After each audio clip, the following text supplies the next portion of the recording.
was a tie, the last run. So we added up all the runs. 455 for Hawk, 456 for Hosoi. Christian Hosoi, the winner!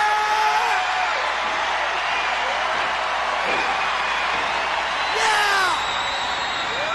Christian! As soon as I got on a board, it was like all I wanted to be was a pro skateboarder. I definitely knew when we go to a contest, Christian was the guy to beat. There was no doubt.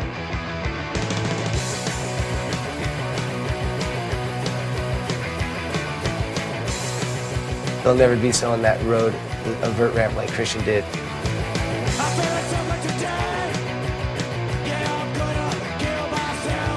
He's taken every standard trick in skateboarding and basically made them new tricks because nobody still can do them that way, you know?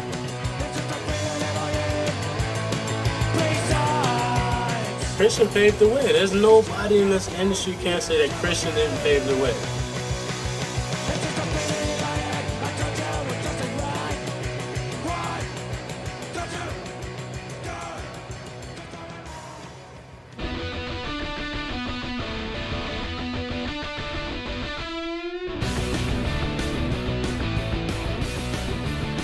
In the late 1970s, skateboarding pioneers had taken their art to new heights.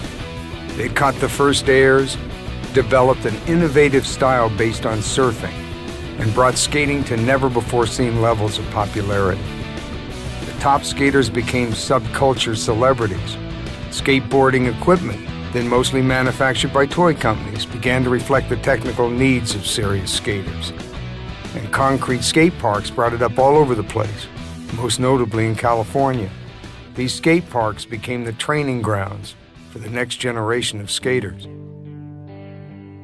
The first time that I saw Christian Hosoi that I can remember was at the Marina Del Rey skate park. Christian grew up at Marina Skate Park. I was taking him there skating.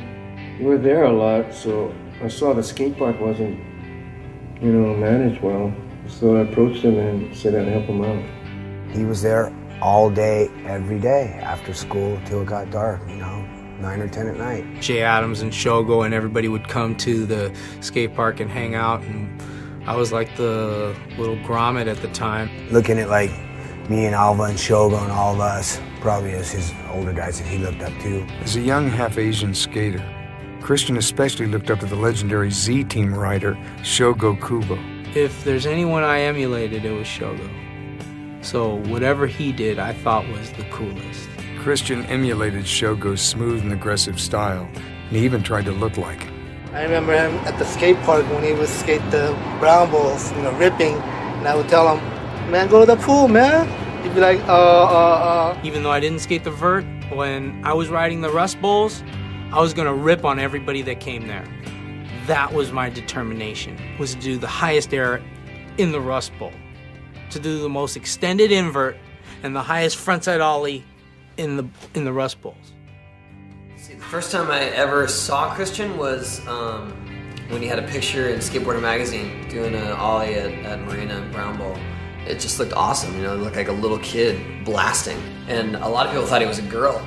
It's just in the photo, it's like you see this, he had really long hair and he was really young, so. Oh, is that a girl skater? That's awesome. I was like, man, this is good.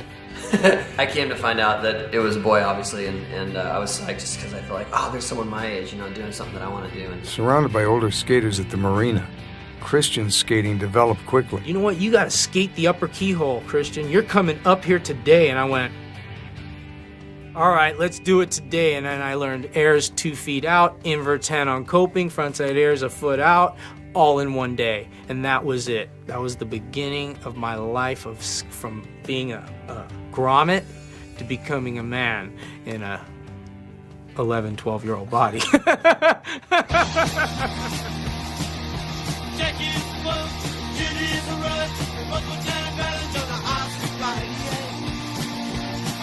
I hang out at the skate park for like 3 months, and I came back, and he'd be like, Shogo, come here, I gotta show you this. Like, what? He drags me up to the, keel, and just blasting channels, front side, back side, just doing huge airs, and this is within a few months. Sure enough, Christian had learned all of his little tricks up in the keyhole pool. And that's kind of when his dominance started. I had it dialed in like overnight, and then there was a Vans contest down at Del Mar Skate Ranch. I was so excited that I rode vert, and everybody knew me as some little kid riding the bowls. I'm gonna go win this thing. All I have to do is stay on. He had style, he was young, and he was flying.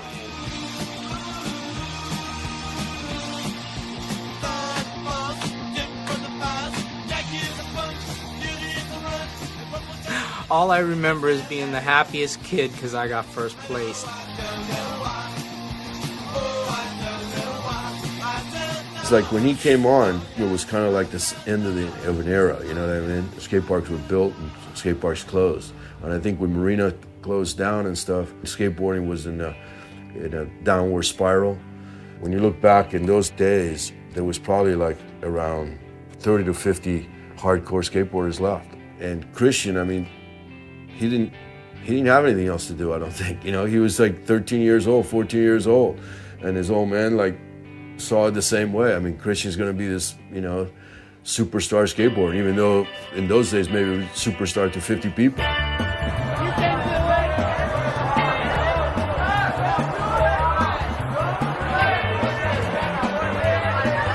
The industry back then was really, really small. Industry was pretty dead at the time, so we were at rock bottom.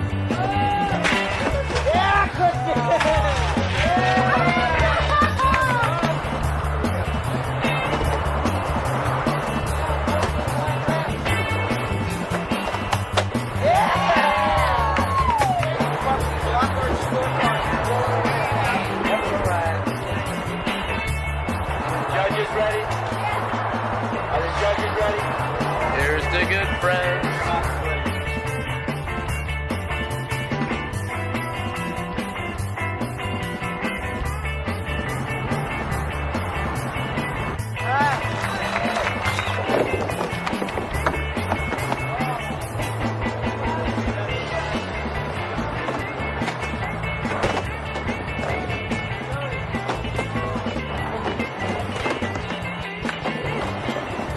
These guys are fucking scoring so low, I can't believe it. Like there was no future, there was no career. You know what I mean? Some of us got sponsored, and that was cool because we got free stuff, but that was really the extent of it. We were skating professional contests for $200 for first place. You know, traveling to Arizona, paying for rent-a-cars, hotels, plane fare, and then winning $200 and some photos in the magazine.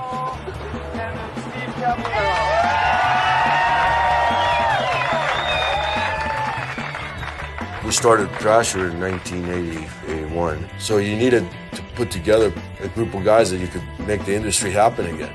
And Christian, like, we looked at him as being like one of the things that could revitalize skateboarding. So he became a big part of Thrasher. He became a big part of bringing back skateboarding. I wasn't thinking, you know, it might be a little bit too much responsibility. It might interfere with my schooling and taking me all over the country. I didn't think of those things. I just wanted to excel. It became a real dilemma where I had to be able to decide whether to let him pursue this passion or keep him in school. Christian, I think, was on the road like nonstop. I don't know when Christian went to school, if he ever went to school. One day I went to pick him up at school and I said, "What is it?" He said, "Yep, I'm over this." I said, "Okay, we're over. School's out forever." Skateboarding today is total involvement. Before it was after school. Now it's total. All we said to each other was, "You tell Mom."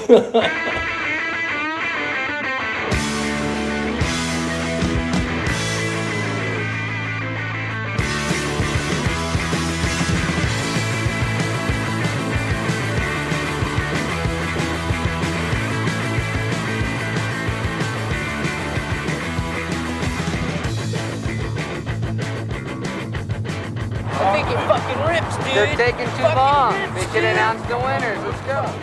And I just remember there was a lot of talk back then. This guy's going to be the guy. And he dropped out of school, and he was just dedicating his life to just ripping.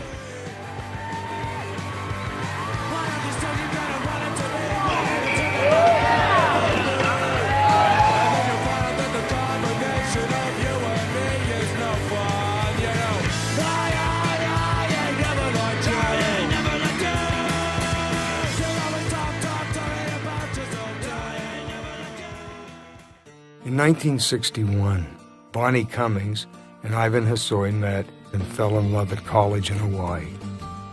They were married in 1963. To pursue Ivan's studies and career in fine art at the Chouinard School of Art, Bonnie and Ivan moved to Los Angeles. On October 5th, 1967, Bonnie Hosoi gave birth to their son, Christian Rasha Hosoi.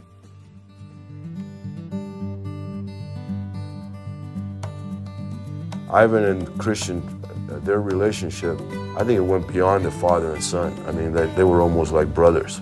Crazy tight loyalty between the two. They were inseparable, you know, as beings, as, you know, as creative entities. They were brothers, man. They were brothers. They were tight as... They were pretty tight. I'd like to see people be that tight, you know what I mean? That understanding of tight. one another, you know? Ivan, I believe, is from Hawaii, hanging out in Hawaii and just laid back and everything. And that's an aloha type deal, is just kick back and family and, you know, loving things. And Ivan is a very highly developed, fine artist. It was all about the possibilities of it. And Christian, you know, had those conversations daily with Ivan. It had to inform him. I always admired Ivan. He was real creative and real talented. And he did all the graphics and all these sculptures and paintings. To me, that always impressed me.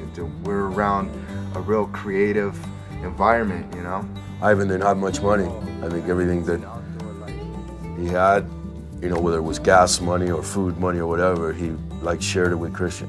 And that was just the way that he helped his son. Ivan just, you know, he adores Christian. Not that I don't, but he adored him to the extent that he lived Christian's dreams with him. And he was so proud.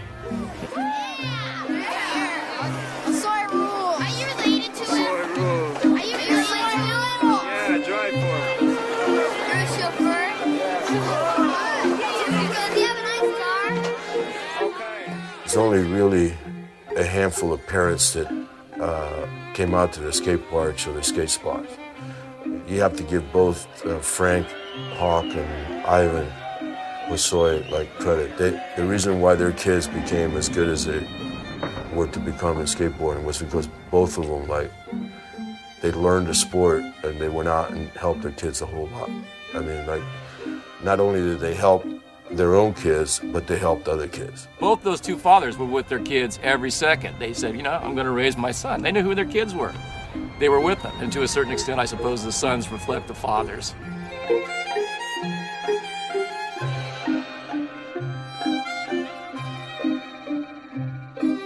By 1981, Christian was eager to turn pro. At Powell, where he rode as an amateur, he was considered too young. The original Dogtown went out of business. Finally, Sims Skateboards sponsored Christian and gave him his own professional model. Inspired by Christian and Ivan's Japanese heritage, the Sims Hosoi featured rising sun graphics. Sims was, you know, I made some money there, but they did a lot of promotional stuff with me, but then it kind of just got stale for a little bit.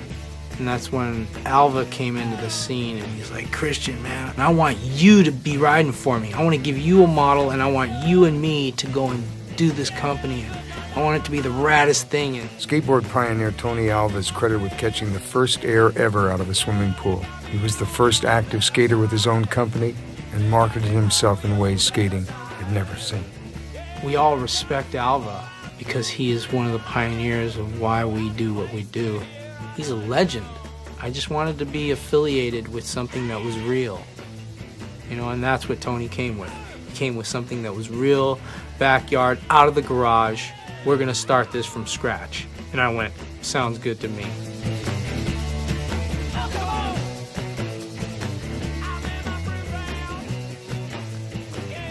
When we first got together, he came and we sat down and we said, what do you want to ride? Wanted to be creative, and I wanted to have function in my board. And I said, well, I do big aerials to tail where my hand grabs the top. I'll make that flat. And I said, wouldn't it be nice if it cut in and came out? And for tail taps on PVC coping, my tail just slips off. I can't do tail taps, which was one of my favorite tricks. Came up with the swallowtail. Boom. And I go, I got this idea of swallowtail. He goes, killer, I got this idea of a diamond tail. I'm like, all right. And he had ideas, I had ideas. We basically put it down. We go down there, I draw mine on a cardboard, fish shape, flat nose, cut in, fish. He drew his, it was a dolphin nose, cut in, diamond tail. And we cut them out, designed them, and we both rode them. It was an innovative shape because up till then, if you look in the magazines, every board was 10 by 30. Plain, you know, regular looking boards. And Christian said, Eddie, come on, you gotta quit, pal. Those guys suck, you know what I mean? Skate for the real guys, Alva. I'll be the pro, you'll be the amateur. We'll travel around the world, get chicks, you know, and I was like, all right. So I quit the biggest company in the world, and I show it all worked out. But yeah, at the time I was all, thanks. I go, so let's go to this new factory.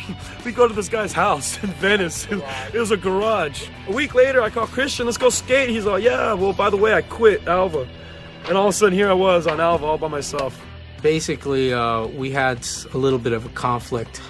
It was pretty obvious my board was more functional. When he did an advertisement that went obvious superior design, when he held his finger up and pointed up and there was the fish shape up there and it was my design, I mean, we butted heads. I told him, you know what, I'm quitting. It's over. How can you disrespect me like that, you know? But at the same time, it was a compliment. For TA to do that to me, I look back and I go, that's pretty sick. And I was like, you know what, I'm gonna start my own company. My dad said, you know, that's a good idea. I said, Hosoi, skateboards. I said, you know what? I think it's gonna work.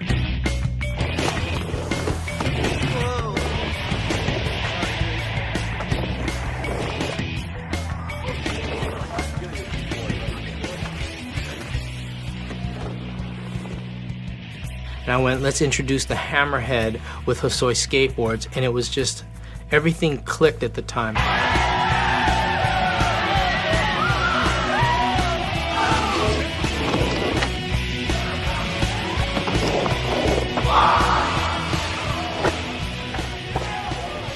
You know, the fishtail with the hammerhead. That's sick.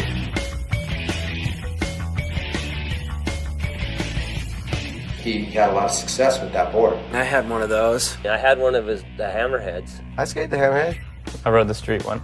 Did I? I was riding for Vision, but I was taking all the Hosoi stuff out of the store. If anyone can run it, Christian can, you know, because he's got the confidence, he's got the flair to bring something like that out. If it was some other pro skater at the time, I don't think I could have ran it. That one shape, fucking everybody copied that. You know, weird shapes and weird tails, and it's like, you know, here you have a Bill Danforth board, and it's got this big old white-ass tail on it, and, you know, weird shape. And these called money bumps. Money bumps? Some of it was functional, you know, some of them weren't. You know, some of them, there was some parts to them that were functional, and other shapes were just people just trying to make something that looked a little bit crazy, thinking it would sell good, you know.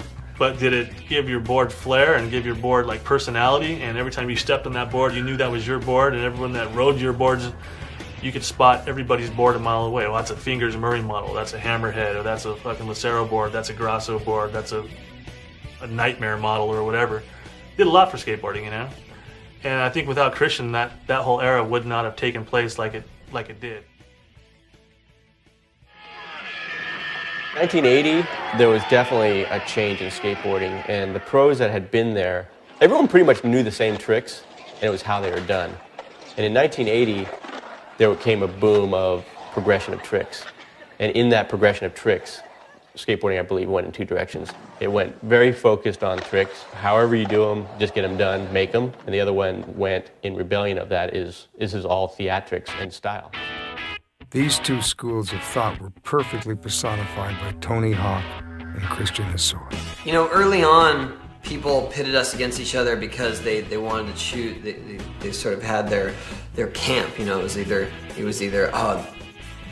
technical tricks that they were gunning for me, or they were into the flow, the style of going big, and that was Christian's deal. The progression of skateboard tricks reached a benchmark in 1984. While traveling in Sweden, Powell Peralta skater Mike McGill developed a groundbreaking new trick, a staggering 540-degree rotation that would have seemed inconceivable just a few years earlier. I remember when I was skating, I was thinking, fuck, what else can you do? You know, and then 5 years later, whoa, shit. Named after McGill, the 540 McTwist was the biggest trick skateboarding had ever seen. McGill wasn't known to be the most innovative guy, so when he came up with the 540, you know, those guys were in Sweden when he did it. He kept it totally secret, and then he came home from Sweden, went straight into this Del Mar contest and busted it out and blew everyone away. Right when I started Hosoi Skateboards, 540 was huge. You know, when you came to watch skateboarding, all you'd hear is McTwist, McTwist, McTwist. We want to see a McTwist, you know, and that they didn't care about anything else. He and I, we had to learn it. I mean, a lot of guys were trying to learn it. Caballero, Christian, Lance. I mean, that was a trick you had to do because you couldn't win a contest without it. I spent 2 months doing it over and over and over at Del Mar, falling, slamming, bailing until I finally stuck it. Christian's road to the 540 was no easier. He took a lot of hits on that one. He slammed it because he was doing it higher and he was trying to do it better than McGill.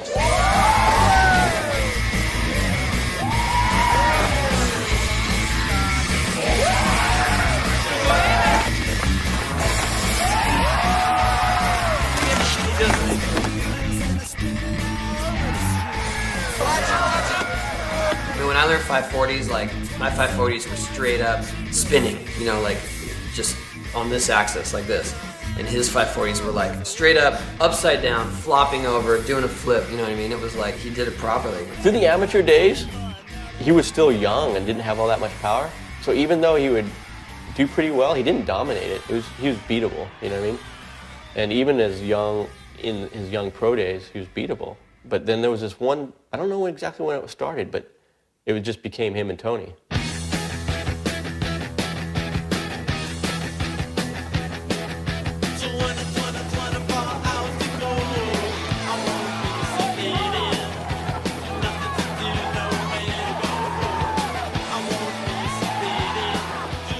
Tony Hawk was a young, skinny kid. He was kind of lanky and his body was shaped a little different than Christian. Christian had that lower center of gravity where he would just flow, you know. I was, you know, really small for my age. I didn't have the strength necessarily that Christian might have when he was growing up, and I just couldn't blast. In order for Tony to do the high airs, he had to kind of scoop his tail and throw it up there and grab it late. My solution was to ollie into my airs, and no one had done that yet. And that kind of turned into be a whole revolutionary style of skating where you could be lighter on your board, and Tony was doing these, kicking his foot off and finger flips and varials and really light on his feet in the air. Every contest he had a new trick that no one had ever done before. He had to learn that next trick or, you know, learn that extra spin, you know what I mean? Well, the hardest thing for me is not only was I skinny, then as I grew, I just got skinnier and lankier, you know what I mean? It wasn't like I grew up and suddenly I filled out. I just got longer and skinnier, and then people were like, oh man, now he looks even worse. Robotical. A robot. Sort of robot. Circus tricks. Trickster. Making up tricks. He was like a machine. A real contest machine. Quick. Trick to trick to trick. You almost ended up not liking him because he had all these tricks that you couldn't do. And you used that, he didn't have any style against him. So on Christian's hand, all style.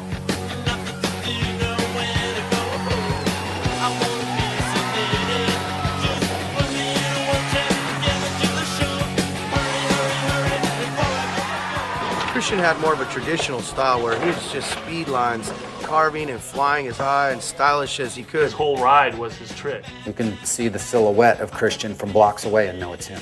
He did the best 540s in the book. He'd get on the ramp and just do maybe 5 airs in a row, and that was sometimes much more exciting than seeing the crazy stuff that Tony Hawk was doing. Not to take anything away from Tony Hawk, but Christian just, he shook the ramp. You know what I mean?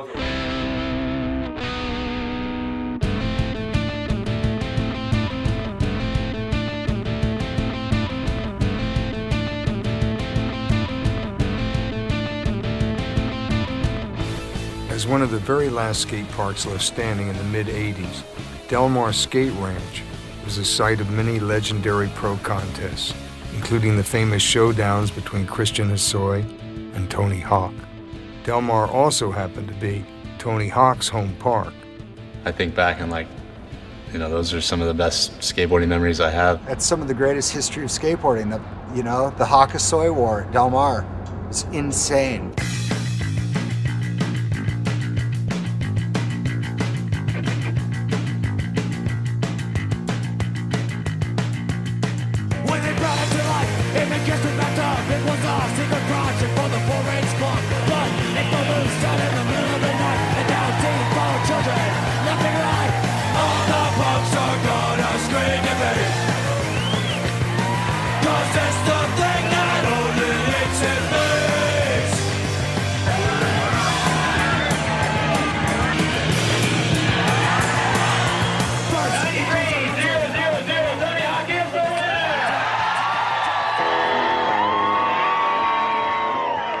There were like odds on us. People were making bets.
Throughout the 80s, their rivalry continued, pushing each other and skating to new heights.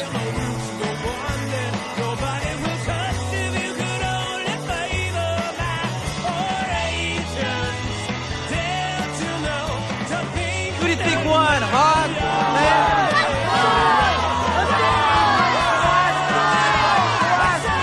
455 for Hawk, 456 for Hosoi.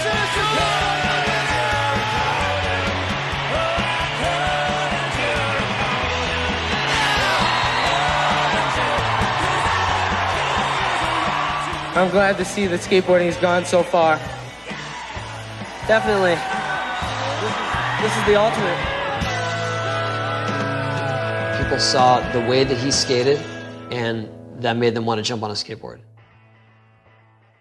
Hosoi is doing these demos now on his own, not with the company. Everybody used to do company demos for free, and you go on these companies, and you hear Hosoi is like, he got flown into New York, and he got a limo and showed up to do this demo, and he got $1,000. You're like, what? We're in a station wagon driving around the United States for free. I'm your idol, the highest title, numero uno. I'm not a Puerto Rican, but I'm speaking so that you know. And understand I got the gift of speech, and it's a blessing. As the industry grew, financial opportunities for skaters grew proportionately. Along with Hosoi skateboards, prize money, and demos, Christian had sponsorship deals with independent trucks, OJ2 wheels at Santa Cruz, Swatch watches, Converse shoes, and Jimmy Z clothing. At that point, Christian was the highest paid skater in history, earning several $100,000 a year. You make a really It's a good good living, living. actually. You know, I mean, you can't say it's bad when you know, skateboarding, traveling. He was the first one to really break through and was marketable enough to be able to go in front of a camera and have enough, like, you know, charisma and style and speak, you know. What's up with that and shit? Damn. And he did a great job, and there was a whole segment of the market that just went, wow, Hosoi is on Jimmy Z, fantastic. And, you know, it obviously meant a lot to us. Everything he touched, you know, turned to gold. He just knew what to do, when to do it. I mean, he was the perfect guy you wanted on your team. That was the marketability. It seemed like Christian was so marketable. He was like his own agent, his own manager, his own entrepreneur, and he was the athlete. He was everything. He was like Prince. He was like the Bruce Lee of skateboarding. He's like the Jimi Hendrix of the skateboard. He knows how to make himself look good. You know what I mean?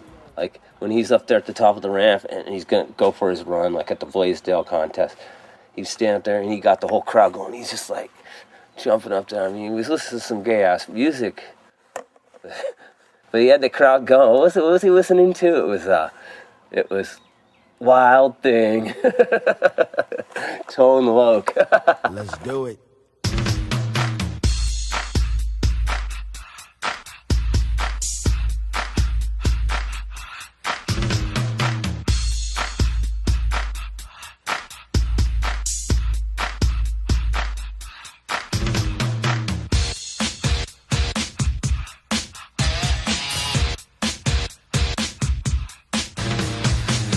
In our minds, we were like, oh man, he's showing off, you know. But then again, when I look back on it, that was awesome. That was amazing that someone came out and did that and got people fired up like that, and it made you remember him, that's for sure. The thing about Christian is Christian had this incredible charisma. He could have been an actor. Some people from the outside might be like, oh, he's like, you know, this guy that wants to be in the spotlight to show off. But Christian could give a shit if nobody was looking, he'd be doing the same thing. I'm feeling much better now, bros. He had no illusions about what he was doing and who he was. He didn't have insecurities. And that was really off-putting to a lot of us because, you know, here he is just strutting. It was like, who the fuck are you, man? Christ. I mean, who's the hell's gonna call somebody Christ and get away with it? And dude got away with it and it was beautiful. Right before the contest, we'd always go sneak off to the side and smoke a joint or something. Go out in the alley in the car with his dad. I don't know if I should say that. They'd roll one up and fucking smoke a big old green joint right before the contest. They'd be calling his name. Next up, Christian Hosoi, and he'd be underneath the ramp puffing. He'd be so fucking stoned, man, and then he'd go in there and just kill it. Because he was laughing and he was talking and he was making jokes as he's skating and woo, woo, woo, The sound effects, Bruce Lee sound effects in midair. Like yelling for himself, cheering for himself, basically.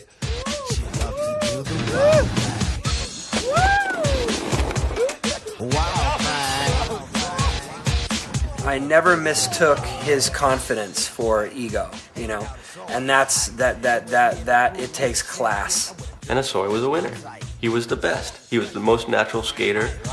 He progressed to a place where he was going the highest over everybody. He was putting on the best show. Like he definitely always set himself apart from everybody else for sure. He's inspired a lot of skateboarders to want to become more than just a skateboarder or an athlete. You know, he's given them confidence that we're bigger and better than just average athletes. You know that fucking beef is skateboarding art is skateboarding a sport? The closest thing to art and skateboarding, I think, would be Christian Hosoi. One word, style to burn. I remember he showed up, man, he had green spots in his hair. He had a polka dot hairdo going then. He had blonde hair, he had green hair, he had the longest hair I've ever seen. I saw Christian one day and, you know, he had sort of almost shoulder length hair. And then a week later I see him and he's got hair almost down to his ass. And I was like, what is that? Oh yeah, hair extensions. Hair extensions? Are you kidding me? Hosoi was the funniest guy ever to me. He never put on a t-shirt and wore it normally. He would cut it at the edge and he'd start ripping it around in a circle. And then he'd take what he ripped off and cut it and like tie it around his wrists.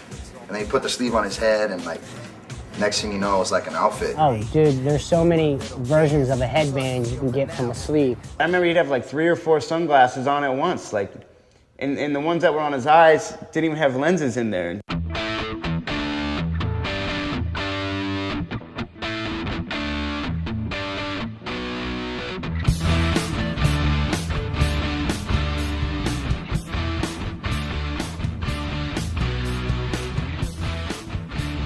We're dirty, sweaty, bloody skateboarders, you know? But somehow Christian can do all of that and still look good and be fashionable. His whole presence went beyond just skateboarding. They didn't just see him as a skateboarder, they saw him as a fashion icon. He'd like, where are we going? Then he'd have to go get the wardrobe for that, you know? You know, he always wore like, you know, sort of club-looking shit. His shirt was always open. He always wore the vest with no shirt and the cowboy boots and jeans. That was his staple. Going out outfit, that was his thing. And it was hot, he rocked it. I'm a splurger, so I spend my money on clothes. I buy shoes, clothes, jewelry. I remember going to Germany once, and I was kind of like hanging out with some of my friends, and they're on Hosoi's team, Rockets. It was a rocket wheel team, and he went into this leather shop, and the whole team was there, just hanging out, waiting for him, and he's shopping, buying a jacket, and he's just, whoa, get one for everyone, you know, like, and all these dudes walk out with white leather jackets. I mean, he had more leather jackets than anyone I ever known. Homie showed up from like partying all night, had like a white leather coat on, no shirt on, like white pants, white shoes. White cowboy boots with, you know, a pink shirt. 3 shirts, 2 pairs of shorts with pants over them, 5 watches. No shirt, shirt hanging off his head, shirt hanging out of his back pocket, shirt tucked in, 3 shirts tucked in, flying around like a cape. It's just like he had the stuff flowing behind him. Like streamers coming off of him, you know? And I asked him, I said, doesn't that get in your way? He goes, well, no, it actually kind of just, it accentuates your skateboarding. It's like something, you know, trailing behind you, like a flame or something. He was like infamous for getting away with anything. Like, if there was something that you weren't supposed to do, Christian would do it, and it would be okay, because it was Christian. And we walked into one of the stores on Hay Street, and now there's like those painter caps, and it had a pink logo, BAM, with a like splash. And he's like, BAM, and he puts it on, and he's like, ugh. And I was like, laughing. He's like, what do you think? And I was like, looks good on you. I remember when he was riding for Jimmy Z, and he'd have boxes of clothes at his mom's house. And we'd go there, we'd try and get in some of the boxes, and there'd be like boxes of girls' clothes, like pink pants and like short knicker pants and all kinds of crazy gear, like fluorescent green, maybe a bunch of spandex. You know what I mean? And he was just sporting them. We're like, what's up with those?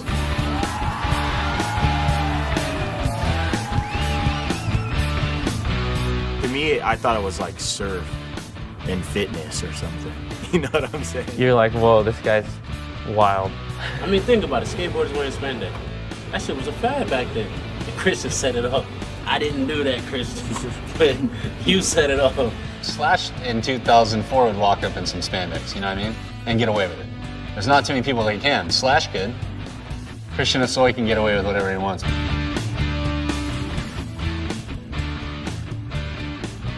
Like if you're looking at the fans of skating, they were sort of divided in, they like my style or they like Christian style. You know, they were more into the technical. Or if you looked at the girls that like skating, they all like Christian.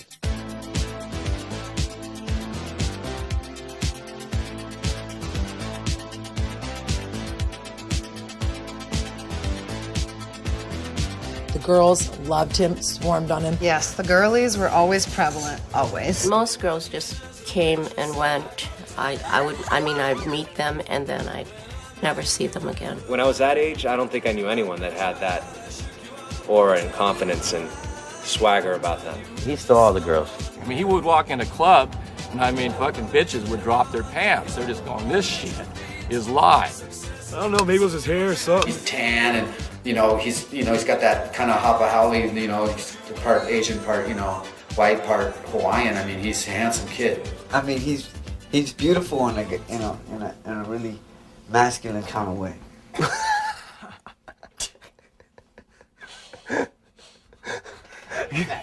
He could dance, he could be suave, he could be funny. Christian was a flirt. Where are you from? Virginia Beach. Ooh, right on. Oh, my sister, she loves to do something dramatic.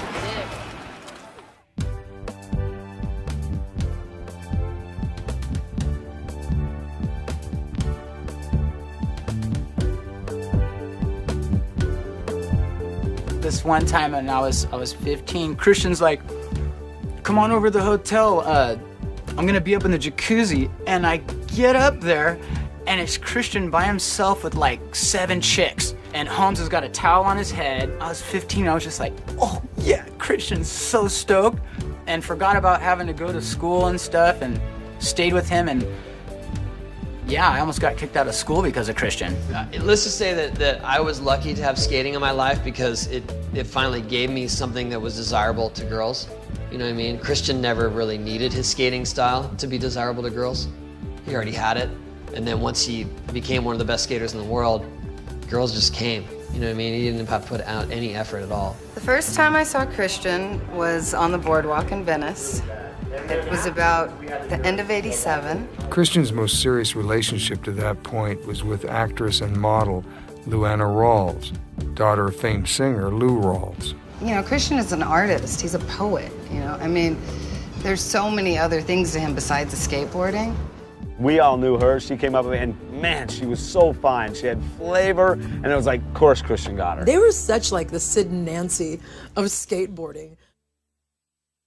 Christian felt like if he wasn't at the club, he was missing out on something. He probably went out more than me. And I went out 8 days a week. He was living in Hollywood, and he was a god. Him going straight through the line, and there's 1,000 people waiting outside, and because he's a skateboarder? Like 16, 17 years old. I don't know, he had such a charisma about him, and just, you know, he'd walk in, light the place up, and, you know, buy drinks, and everyone would just have a great time. No matter where he went, he knew everybody. The first time I went out to a club was with Christian. He snuck me in with Drew Barrymore and Matthew Broderick. Anthony Kiedis is running up and saying what's up to him, and you know, like, holy shit, that's our boy. I mean, he took me out to a bar one night, and I'm fucking sitting there with Eddie Murphy. I'm like, you know, he had to tell him I was like this rich, eccentric guy just to get me into the club because I wouldn't put pants on. You kind of felt cool riding the coattails of Christian when he'd roll into the club, you know what I mean? Because, you know, he had that thing. He'd walk into the room and everybody would be like, oh, that's Christian Hosoi, wow. That Flash, that movie star, you know, like they were the first rock stars of skateboarding, you know, whether people like it or not. He rolled through and you're like, dude is a rock star. He was a rock star. Straight up rock star. The rock star. Rock star. Rock star. Rock star. Rock star. Rock star. Rock star. And he was perfect candidate for it. With unheard of amounts of money coming in, and with no end to it in sight, Christian began to spend.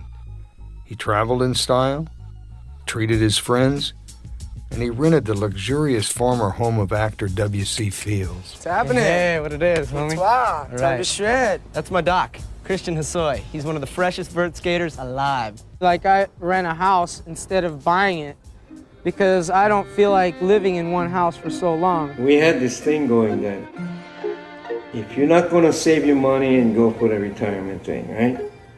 You're going to live it right to the edge, then that's what it's going to be. Seeing my dad as an artist, how there wasn't any desire for money. Money came last, and when he told me about artists like Van Gogh, Picasso, and those guys who started out, I mean, Picasso was successful, but Van Gogh never sold a painting. It's what you're creating and not what you're gonna, you know, get out of it matters the most. Yeah, I just went to his house, big house, vert ramp. He's like at the top of the hill. There's probably 4 cars or something in the driveway. And that's when he had the girlfriend then, you know. She came out. She like came out in like a bikini top. I was like 15. She's like, just calls him in like, Christian, something, you know. I was like, oh my God, look at this guy's setup right now.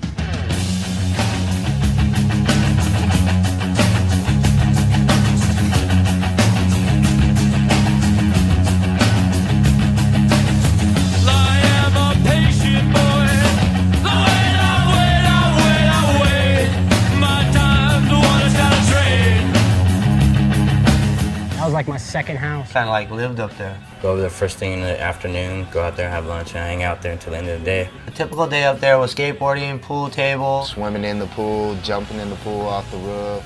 We'd session all day, skate all day, and I remember I'd get there sometimes kind of early, and he'd stroll out in his robe and slippers. He'd always make his appearance. When he skated, though, everybody kind of stopped and watched.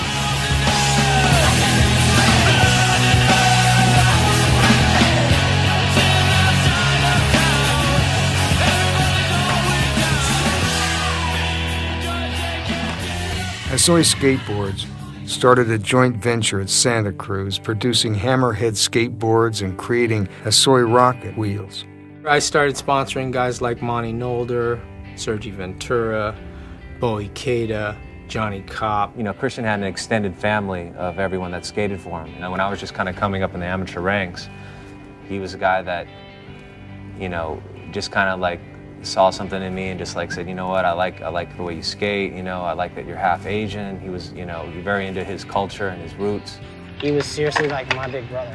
The way they did their videos and the way everybody had longer hair and just more of a lifestyle kind of thing was really what Hosoi Skates was all about. But I really liked the way he set his team up because it was a whole package. You had to skate their style, you had to dress their style, and you know, you had to be a sharp-looking dude, and their whole team was on.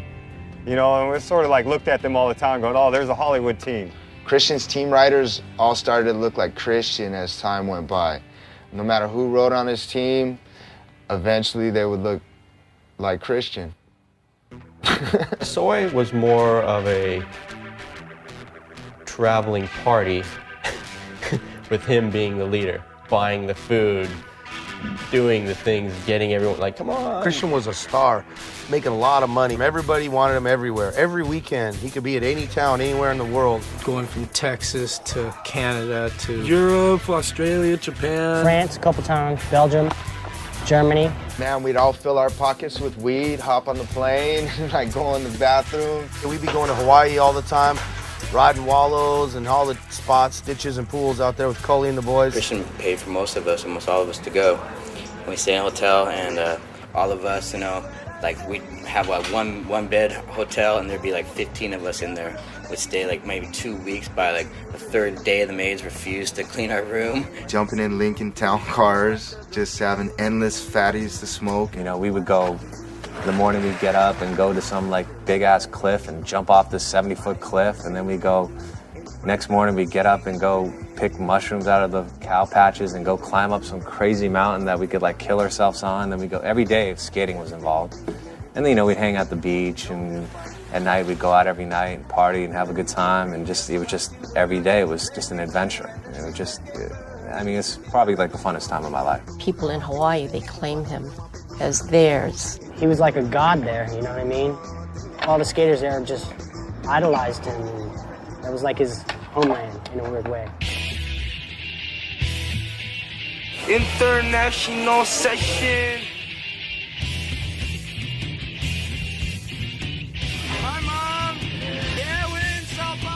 Through Christian's travels, he became the era's premier ambassador for skateboarding, exposing the style and lifestyle of skating to people all around the world. If it wasn't for Christian coming to Brazil and showing them what was up, they wouldn't even know that that shit was possible. I love the pool, I love the weather, I love the people, the food's good, the weather reminds me of Hawaii. I liked the party last night, the carnival party, and I liked it so much that I think I might want to stay another week.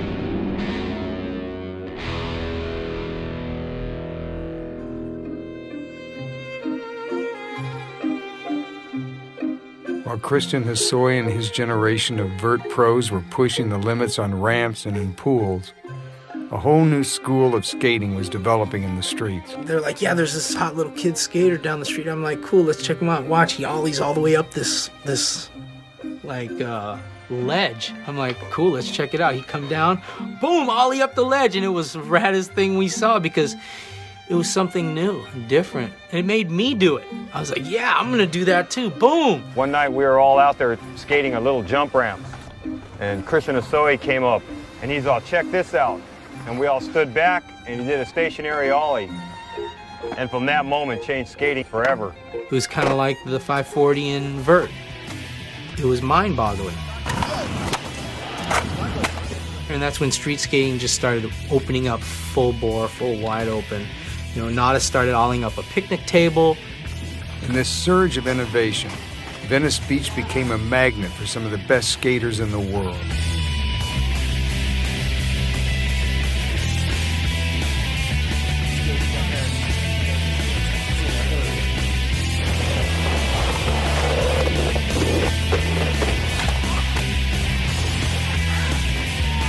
On an average day in Venice, it was me, Murray, Dressen, Christian, Jesse Martinez. Nodis would come down sometime, and all the different other, Venice breakwater locals that would come and hang and skate with us. Every day we were down there, and we were kind of holding down the boardwalk. Just terrorize on the beach all day. Puff fatties and, fire off water balloons at tourists.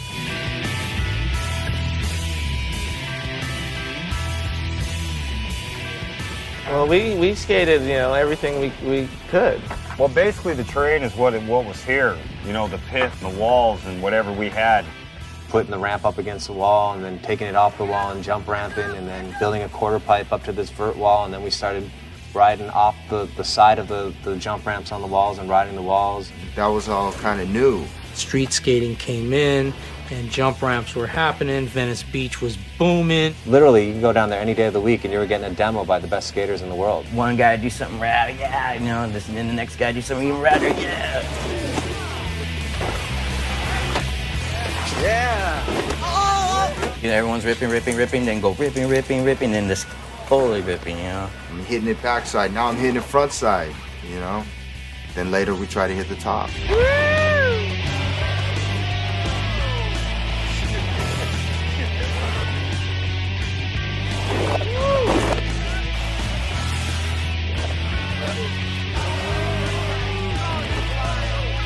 That was the beginning of what we called at the time the street revolution. That's the reason why we did street skate too. Just that whole Venice street scene, everybody, they were the best. I mean, he has more influence on all the street skaters than any other street skater in skateboarding has ever had. In the early street contests, Christian performed well, winning or placing highly in almost every event. While he faced stiff competition in both vert and street, no one skater was as competitive in both.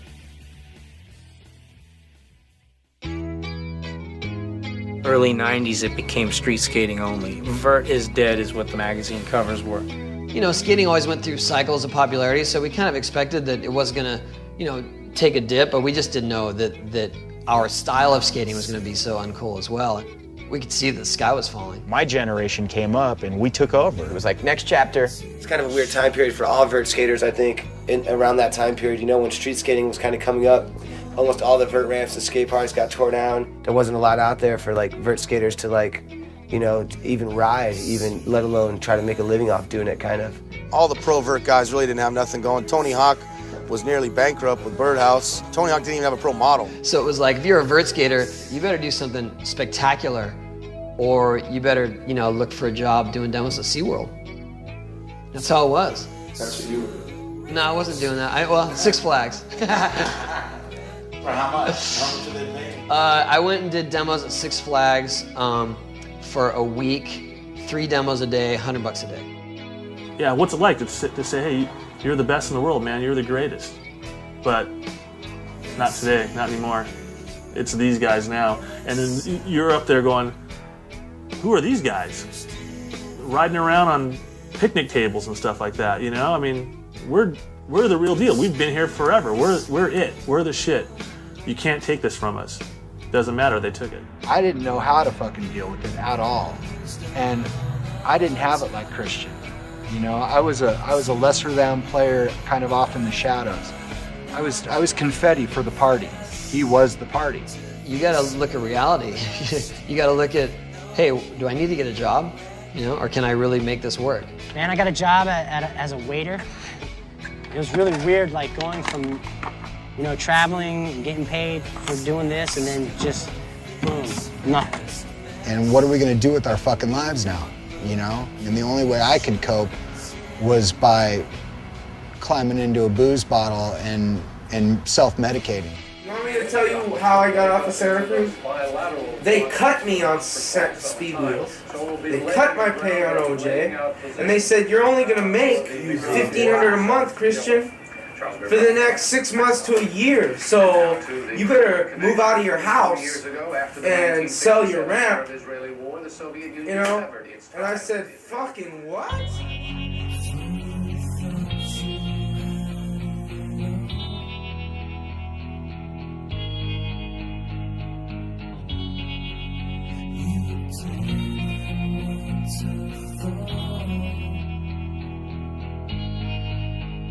Well, after I left Santa Cruz, I had my house in Hollywood. I had my ramp. I had, you know, when I moved out of my house, money's not rolling in right now. There was a little frustration there. Sold all my, you know, motorcycles, you know, the Harley, the cars, house, my ramp, my car. When me and Luana broke up, it wasn't my skateboarding abilities were there. I was winning. I'm gonna move in with my mom. When I was living with my mom at that time, every morning after dropping my mom off at work, time and place for change. Skate for the day, come back by 5 to pick my mom up. I was sitting there trying to come up with a new plan. Went to the drawing board. I was career driven. I wanted to come up with ideas. I wanted to have advertisement campaigns. I wanted to have a team. I wanted to go out and promote a company. Let's start Skate Culture Rising. I want to do a skateboard company. I'm like, really? Milk skateboard goods. I just went, you want to start a company? You want to do something? I have an idea. Never being defeated, get back up on my feet. There was never a time when I thought, get over it. It's not working. I always thought there was something else gonna work.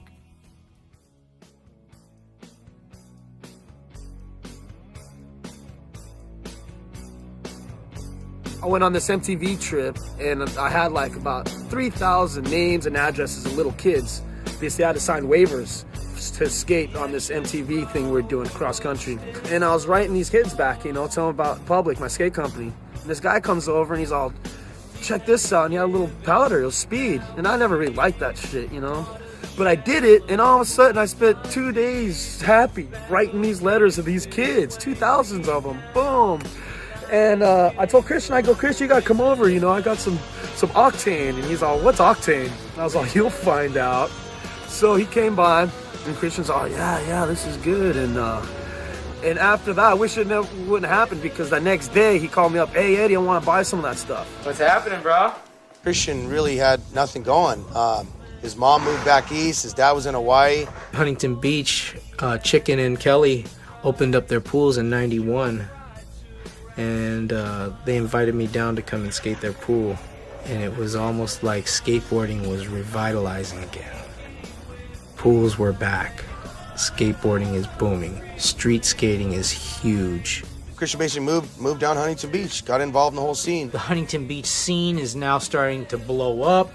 Clubs are starting to pop off. We had friends that had a house here, all within skating distance. Everybody was DJs, ran the clubs, dealt the drugs, did something with skateboarding.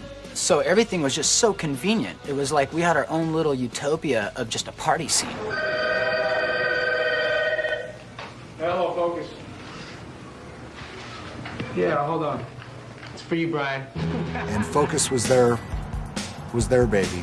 They had all kind of moved on from Alva and, you know, Hosoi from Santa Cruz, and kind of came back together as a bunch of friends and decided that this was going to be their vehicle. We didn't have any money, but we had a lot of heart and soul, and everybody was down with us, you know? We were doing the right thing. And they were just raging, out of control.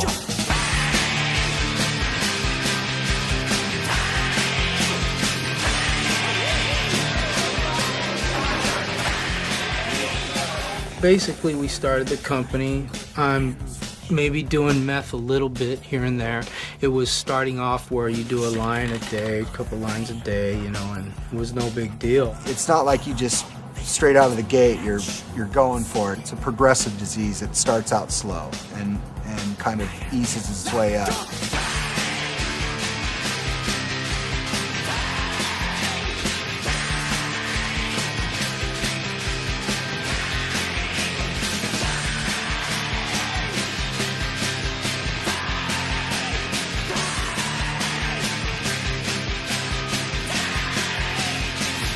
And there's a point when you're sniffing crystal methamphetamine and then you start smoking crystal methamphetamine. There's that transition that I had, okay, where I was now not getting enough out of sniffing it because it was just sniffing it to get, you know, it was like coffee. You sniff it for coffee. You start diving into it more in depth, where before it was just something you were dependent on. Now it was something you love to do because you see the way that people are on it. Everybody was getting pretty tossed up around that time period too, you know what I mean? We were partying all night, there was a million girls. Sleep all day, skate for like the last 2 hours of light, maybe. Just, you know, do speed all night, you know. I needed his help. I needed to get on the phone, talk to certain people, and he just was like, I'm the skater.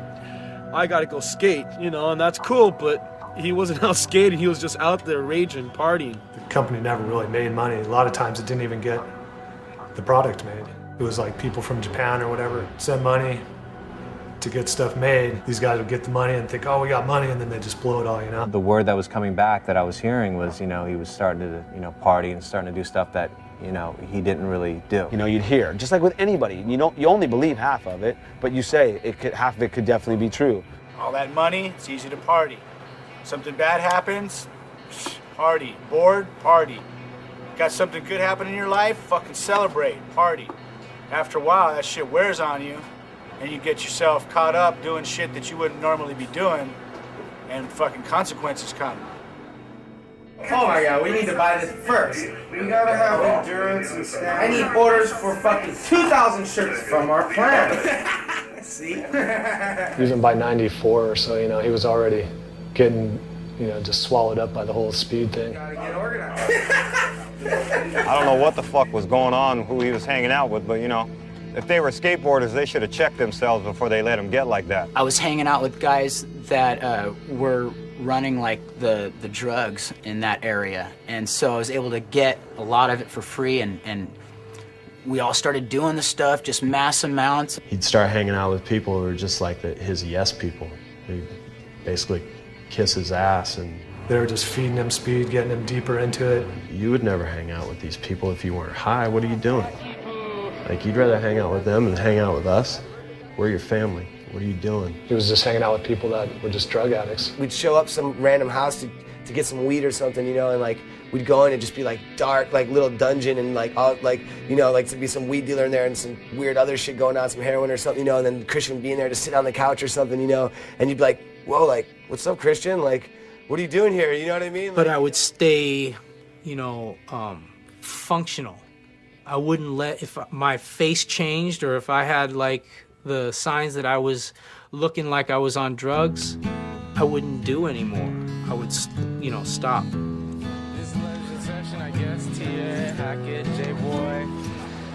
He looked like he hadn't seen the fucking sunshine in like, you know, weeks, and I could just tell that in his eyes, I could see it in his eyes and his body posture, that he wasn't the same Christian. It was kind of hard to tell. You know, if you knew him for a long time, you could be like, oh, Christian doesn't look like himself. But, I mean, he was so gifted that, like, all he had to do was, you know, a head-high Christ there, and you're like, oh, he must be all right.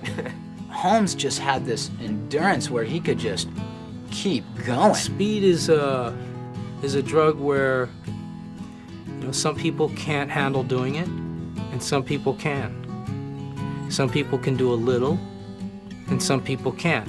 They have to do as much as they got until it's gone, and then they crash. Me, I'll consume everybody's shit that's around me, you know, and that's how it affected me.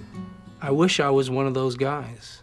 I was the guy who could do a little and take it or leave it, but I would do a little in a consistent manner. I don't think anybody or any one of his friends ever wanted to believe that, like, anything could overpower him. You know what I'm saying? Like Like, I don't think anybody wanted to believe that Christian had addictions, kind of. You know what I'm saying? Like, I think everybody just was like, oh, it's Christian, he's fine, he's been doing this forever. Like, nothing's wrong, nothing's wrong. In 1995, Christian Hosoi, Tony Hawk, Omar Hassan, and others traveled to Japan together for a series of demos for a large chain of Japanese shops. The demo's going on, me and Wade and Tony are like skating. Tony's ripping, doing 720s, doing all this gnarly tricks back then, you know. He would just sort of cruise around and talk to people and then go get in the van and change his wheels and change his trucks and come back, and it was just not the Christian I knew at all. Maybe got like 10 minutes of the demo. Anytime we went to an event and Christian was with us, you know, you're on Christian time. You're gonna leave an hour later than you're supposed to leave, and you gotta keep knocking on the door to wake him up, and you know, and it was just, and that's just how he was. But when he finally came around and we'd go to the event, he would rip. And then the last time I went to Japan in 1995, the guy never slept. You know, we'd knock on his door, and he'd open the door, he's sitting on the bed. You know, the bed's made.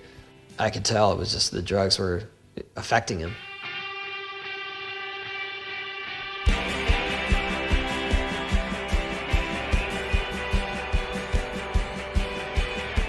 This was the year of the first X Games, and they did profiles on all the guys that they thought were hot or, you know, deserved attention, and I had a profile for the first X Game. Christian had a profile for the first X Games. They wanted to make Christian their Tony Hawk. They came to the Focus Factory and did a big interview on Christian and Tony. These were the rivalry guys, exactly, the big 80s stars. I guess when they showed up and they did it, it just looked so bad.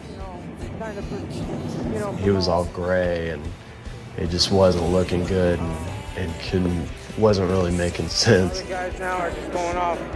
And I think in his mind at the time, you know, oh, they did my profile, I already got coverage. I don't need to show up. Somebody started to point it out to me, like, yeah, he's not gonna go here because he might not have speed with him. And he's like, no, bro, I'm just gonna stay here. And he just stayed in Japan and never went to the X Games. And that was the last time I saw him.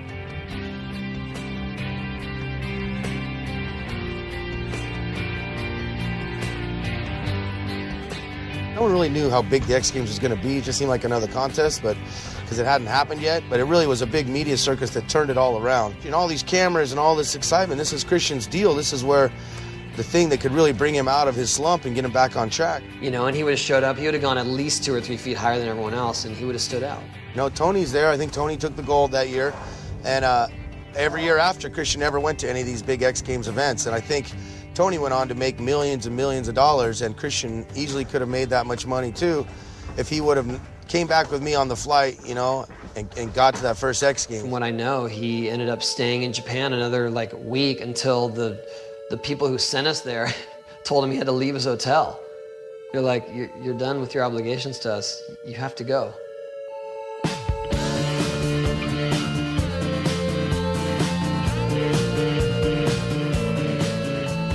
He disappeared for 4 months, hung out with a guy, and I guess the guy ended up spending $40,000 on him, on drugs and the life, you know. So that kind of ruined him worse. You can't continue with life and be on those kinds of drugs because it wipes your life away. And the only people you can hang out with are other people who are into the same drug, because nobody wants to hang out with you. All those people become thieves. They end up getting their ass beat.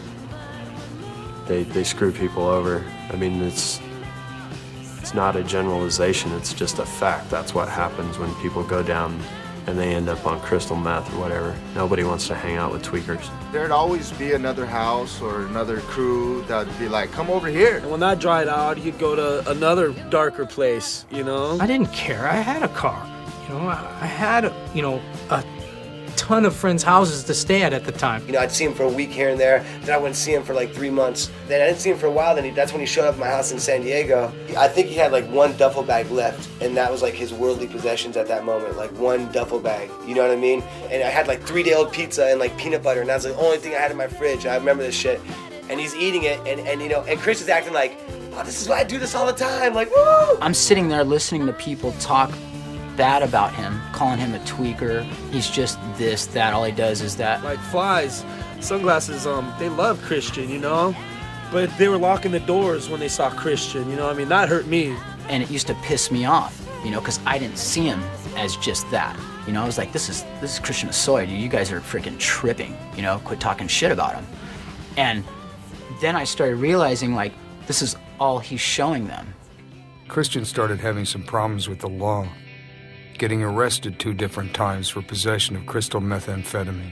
It seemed like every time he got in a brush with the law, he would never follow up on it. Me and a couple other guys, we put in some money and tried to help him out of it, and he didn't show up to the court date. And he called me, you know, pretty much every time he got busted, trying to get bail money, trying to help him out, to get him out of jail or whatever. And every time, you know, I never really made an effort to get bail money for him because I kind of hoped that maybe it would shock him a little bit and open his eyes up to what he was doing, you know. He would get a bail bondsman guy to bail him out, but then he'd never go back to court to get it straightened out.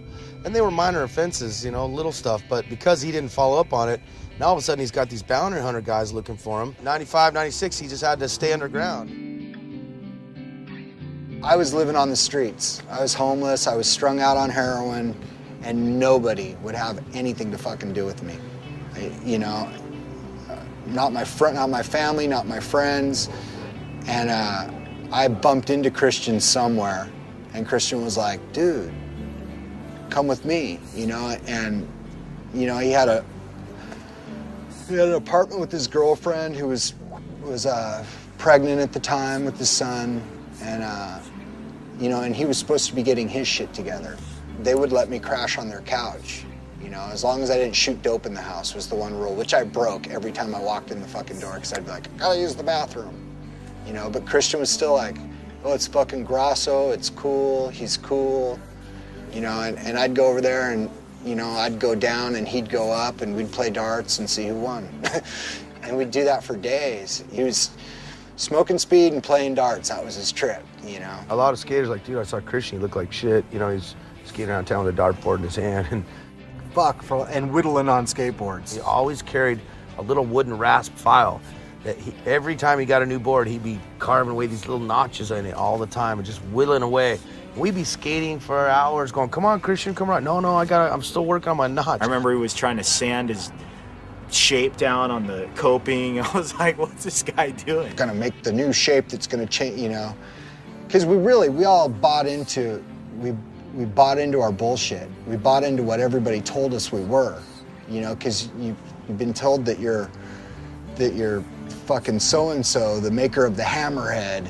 In his fucking drug psychosis later on, he's got a file and a fucking, you know, a buck knife in his hand thinking, all I gotta do is make that one shape, that new shape that's gonna change the face of skateboarding, and I'll be back in the game. And I know that if you don't stop doing that drug, you're gonna die, or it's gonna, you do it for so long and you're gonna stay like that. I see guys that are spun.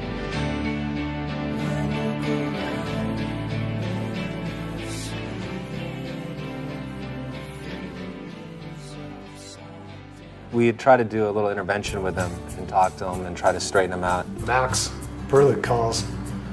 He's all, hey, I want you to try and get a hold of Christian because I want to come down. I want to kidnap him. When we got him here, all his friends were around, you know. And Christian just starts going off at Perlick. He's all, I'm not going, this and that. He ended up turning it around, saying that we were fucked up for doing that to him, you know? And he ended up making us feel like shit, and he walked away.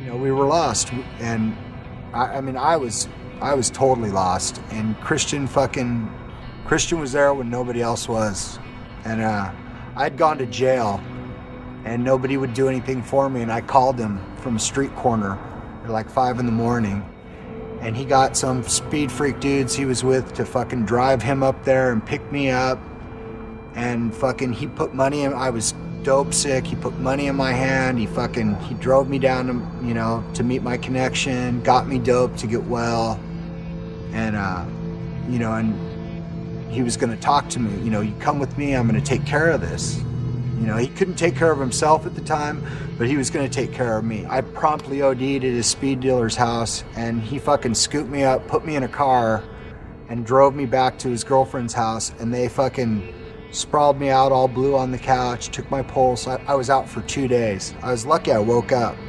And when I came to, he was like sitting there with his torch, doing his thing, smoking his speed, and he was like, you know, you can't be doing this. You know, you're fucking blowing it. You know, this isn't the way it is. And I got really, really pissed off when we had words. And I was like, who the fuck do you think you are? You know, you're a fucking junkie just like me.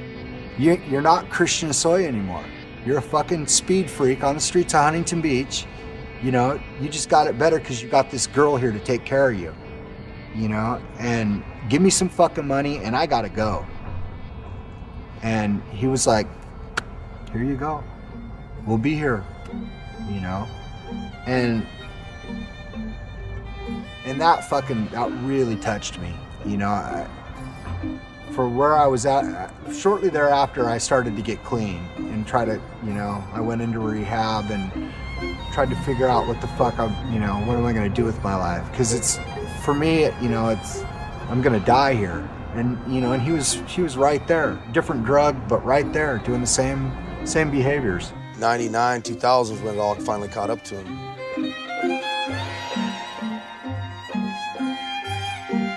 I was in Long Beach in the bar, and it was Mickey Reyes. I'm at the bar, I just got there, and I look over and I see Mickey Reyes, and he's all, Eddie, did you hear what happened to Christian? And right there, I was like, whoa. He's dead, you know? I started crying, I was like, fuck. I was at home in Virginia. I got a phone call from my brother who said, your son just got arrested at the Honolulu International Airport. On January 26, 2000, Christian was arrested and charged with possession of crystal methamphetamine with intent to distribute. He was caught with over a pound of meth. Yeah, I come home to my studio in Waimanalo, my barn, and I knew it was, you know, he was doing the carrying. He said he wasn't going to do it anymore, so just, you know, going to cool it, so there's a worry there, right? Because you know. Oh, you knew pre-notion that he was doing that? Yeah. You had a talk with him about it? No. How did you know? Because he came into town and he's working it. You had to see him and see his condition. Yeah. So when are you gonna get off of it? Oh, soon. So you gotta, there it is, you know, I'm gonna get off of it. So that's not get off of it right now, this minute, you know? You can't do that.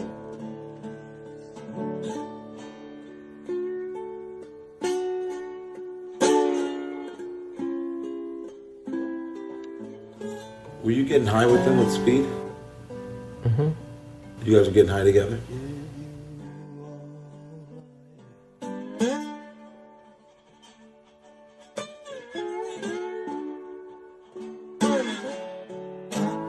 Were you smoking it with them, snorting it with them? In what form were you guys doing crystal meth? Yeah, you smoke meth, Chris. You smoke it.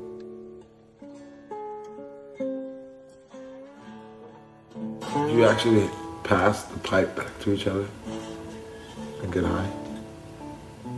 Yeah. What was going on in your head?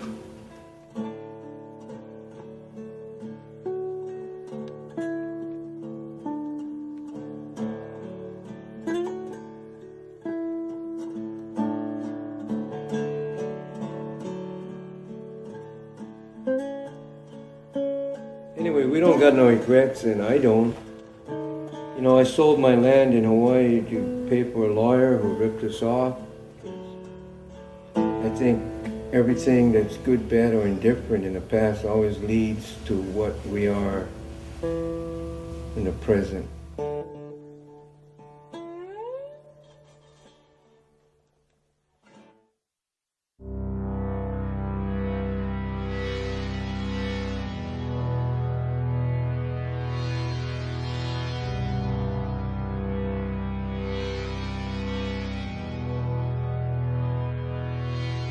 when I went into prison, I walked in and there was guys there, because it's Hawaii, that were like, no way, Christian Hosoi's here. And they were like, yo, what's up? You know, they knew who I was already. And I was like, what is going on? They're in there for murder now. Okay, they're looking at life without. Okay, and I'm going, so what is the deal with my case? And they told me, and I just went, why me? Whenever anyone's arrested in the federal system, they're offered a deal. They're offered a deal to cooperate, to work with the government, to assist in prosecuting other people. That's the first thing that happens. And it's typically the case because the penalties in the federal drug system, the federal criminal system, are terrible. If he had been arrested for the same thing in state court, albeit in California or Hawaii, he would have looked at immediate probation or something close to it, even with prior convictions. And it makes no difference your involvement in the case, whether you were a courier, or you were a minimal player, or you were a significant distributor. It really depends on how the government uses you in the end. And the only way to avoid that in the federal system is you cooperate. His response was, I'm not going to rat anyone out, I'm not going to point the finger at anyone, and he paid the price. The ultimate irony is that everyone else around him ratted him out. Everyone else around him had no problem pointing the finger at him. So when push came to shove, he was left out in the cold. Jennifer Lee was dating Christian at the time of his arrest. I think I was 19 when I first met him. My girlfriend had this photo album with all their friends and everything, and she had a picture of this guy in there, and I thought he was like the hottest thing ever, all dirty, grungy, and he just looked really cute to me. I said, who is that guy? I want to meet him. So she's like, oh, that's my friend Christian, he skates. And I'm like, I don't care what he does, who he is, like, I have to meet him. I called him for about a week, and then he came over, and then he never left. Christian was going to Hawaii, and he asked me to go, and I said yeah, because I did not want to go home on drugs, so I went with him. You know, a week had gone by, and I'm sitting there waiting for him, curling my hair, you know, for like 3 days, and I called the guy, I'm like, where is Christian? You know, it's been a week already. He said it was gonna take 1 day. So he's like, just don't call here, da-da-da. I'm like, okay, fine. So I waited and waited and waited, and I got a phone call. I said, babe, I'm looking at 10 years. It's a done deal. I heard it from everyone in here. It's not like I just heard it from the DA, you know, they said in here, that's what I'm looking at. And you know, in your heart, in your mind, you can't even, there's nothing you can really feel or do. You're just like, this isn't happening. You don't want to face the music. You're like, I don't know if I'm gonna make it. Being who I was, you know, I didn't know how tough I was until I had to face that and just say, look, what am I gonna do? This is for real. I was like, this is not a dream. This is really happening. I had to tell myself again. And then my girlfriend saying, Christian, you gotta trust in God. She said, you know what? I love you, and we're gonna try to get through this. And I just went, you know what?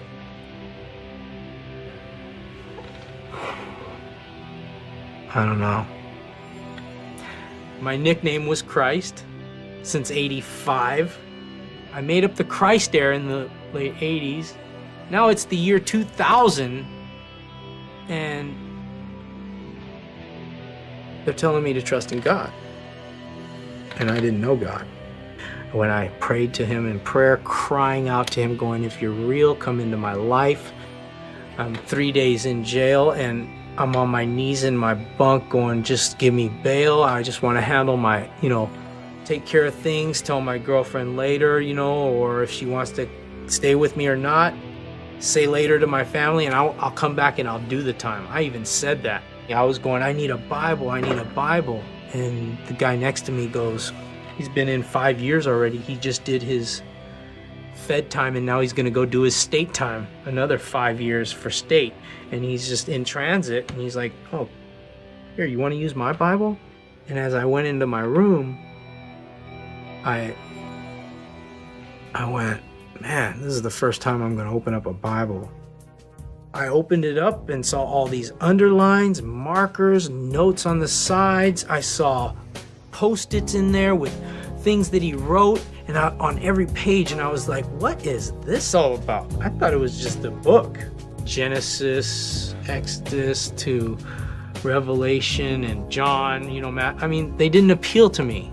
Isaiah, Psalms, what is Psalms and Proverbs? I had no clue. It didn't mean anything when I read the title of the book. But when I got to Kings, it said Kings. I said, now this might be something interesting. And so I started in 1 Kings and just ripped through that whole thing that night and just was like, started to get a clue of who God was by watching how he worked in King David's life and how he worked in Solomon's life. And we know of all the stories of these guys, you know, David and Goliath. But when I really read it in the Bible, it was like God speaking his truth to me and me just closing off the world and focusing on God. And that was the first week that I was in prison.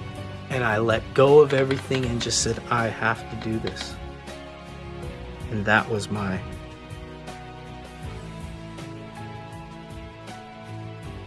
that's where I got my strength from. Explain why the camera's so shaky. I don't know, maybe my buddy's a little sketchy. You know, I think probably God was the only one who could intervene, and this was the only way he could do it. Everyone was like, oh, it's such a tragedy, it's such a tragedy. I go, they just saved his fucking life. They just saved his fucking life. It was the best thing that could ever happen to him. It's you know what you make out of it too. You go to jail, you can make your experience there not such a bad thing by going to school, getting your GED, doing whatever, keeping busy, working. So jail's not the worst place to be in the world, and for a lot of people it's probably a good place for some guys to go. I know for me it was a good place to go. It would almost be as though we weren't in prison. Who laughs behind bars? Who laughs behind bars? Who laughs behind bars? Men that are free. It was like the first day, there was no way I could have left him. And, you know, I got that question a lot, like, why? You're so young, how can you wait? And in my eyes, like, when you love someone so much, like, I knew that I would be spending the rest of my life with this man. He's everything that I wanted, and I knew that if I waited, when he got out, it would be everything that a woman wants in a man. On June 19th, 2001, the judge who was to sentence Christian performed the ceremony in court. And our lawyer told us that that's the first time he's seen that judge smile in 15 years. A lot of people say, hey, you know, a relationship in prison makes your time go by slow and it's hard. But for me, the relationship makes my time go by fast and easy. Jennifer Hosoi championed her husband's cause while he served his sentence, raising funds for his defense and appeals, as well as coordinating a community outreach program in Christian's name. We had to start raising money for lawyers and stuff, and Christian told me to call one of his friends, Dave Duncan. I actually went to the industry and asked all the pros that I knew and all the company owners I knew, hey, can you give a couple grand to help Christian out with his lawyer fees? I wrote letters of support for Christian when he was in prison and you know, made a couple of small donations, but for the most part, I was just appealing to the judge and the DA to say, look, he can do much more good out of jail than in jail. And I was just shocked, you know, how they were there for Christian, they were there for me, and they would always just, whatever he needed, they gave it to him.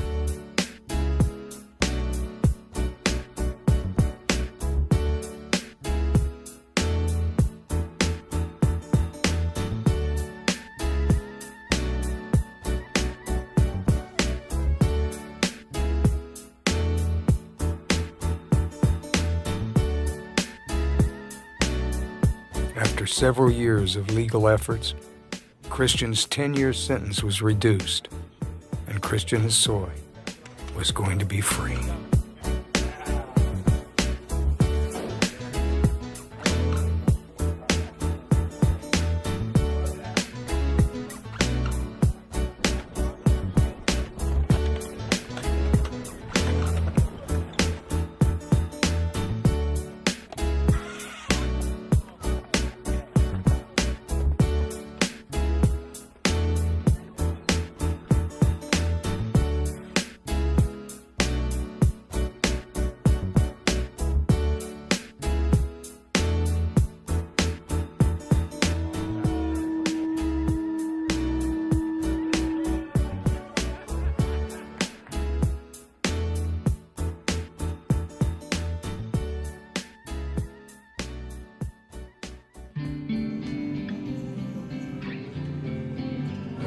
Welcome back, Christian. Join us. Man, miss the guys. Christian, Hosoi, what do you think so far, Christian? Man, it's just incredible watching these guys run.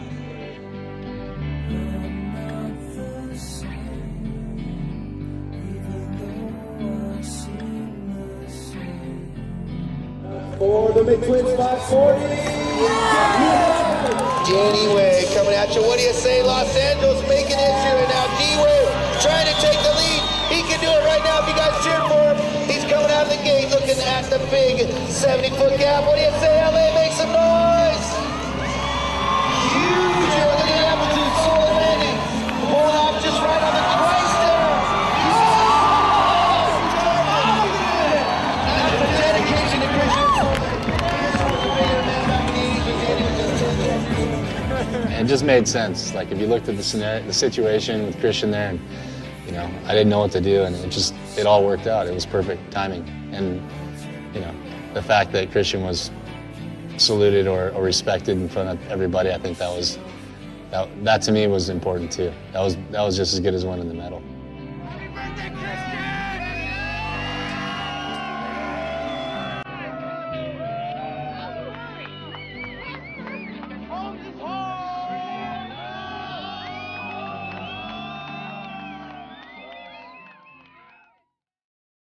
Who's the best skater of all time? My dad. What's your dad's name? My dad's name is Christian Hosoi. What's your name? Rhythm. Rhythm what? Rhythm Hosoi. You know, when I was younger, when I was doing everything that I did, being a professional skater, to me, I was the coolest guy in town. You know, as you see, you know, it's all about girls, you know, drinking, and all that other stuff that goes with it. And it's empty. I did that for years upon years, and there was no peace in it. I look back, and there is no peace that compares to the joy and the relationship and the greatness of having a relationship and knowing Jesus Christ. I guess we all make choices in our life that take us down a road that we sometimes don't want to go down, but when I went down them, I think today it's going to be a part of, you know, the things that I can discuss with people to hopefully help them cope with those things in life. There's just so much I want to say, but I'm going to be in this ministry. I'm going to be speaking as much as God will allow me. So, you know, this isn't the end of it. This is just the beginning. Okay? And I thank Jesus for that.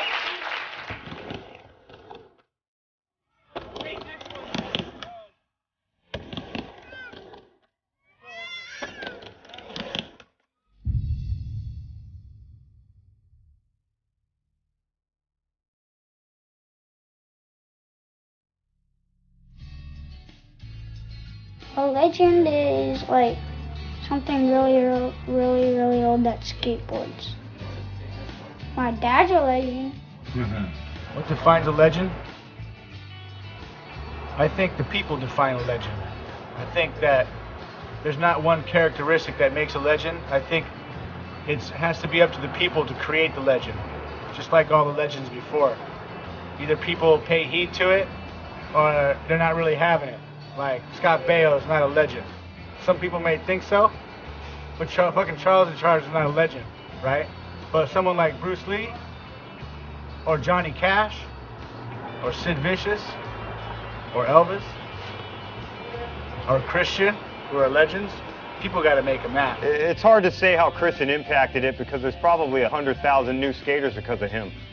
You know, who saw him when they were tiny kids and they're still skating now. And then those kids went on to become the top pros nowadays. Always looked up to you, the hottest shit ever. Inspired me to do what I do now, basically, and appreciate everything you've done for the sport, and it's fucking badass. His contribution to skating is unsurpassed. Hosoi just means more than really the tricks he did. He means more than the amount of money he made. He means more than the fashion and the flair he brought to it. put it all together, he is skateboarding. He could do no wrong on a skateboard. Nobody went higher, smoother than him ever. He could skate anything, everything at any given time. He could do it blind, you know, with his hands tied behind his back. It was just in him. I don't understand. I mean, when I go to sleep at night, I dream that I could skate that smooth. There was Jean-Michel Basquiat, then there was Christian Hosoi, then there was Axl Rose. You know what I mean? Like, you got your Michael Jordans, your Tiger Woods, and you got your Christian Hosoi. Christian taught me how to do backside airs on vert. He taught me how to do backside ollie. Christian taught me to relax. I wouldn't be here today if it wasn't for Christian. He went way out of his way to show me that he was my friend when I thought he wasn't my friend. Christian, in my book, is my all-time favorite skateboarder. The most naturally talented skateboarder I've ever seen. The most stylish skater that ever lived. Christian Hosoi is the best skateboarder ever to set foot on a skateboard. What can I say? He's Christian Hosoi, the best natural skateboarder that was ever born. Yeah, I think so. I think Christian is definitely a legend, you know what I mean? And what does he do again? And Christian defines a legend for sure. Hosoi's a legend. Christian Hosoi will be a legend in skateboarding forever. It's undeniable. The ultimate, stylish, full blast, full speed, hardcore skateboarder. He represents like the epitome of what a skateboarder is. I mean, it's just like the essence of skating. When you look at a certain era in skateboarding, there's only a couple names that will still be mentioned, and his will be one of those. Nobody will ever be able to do a layback grind like Christian does, and there'll be nobody that will ever do a method air as good as him, or a crossbone lean air, or a Madonna, or a Benihana, or a backside tail grab, or a frontside tail grab. Although he's got to remember that I did teach him on skateboard. Yeah. Straight out.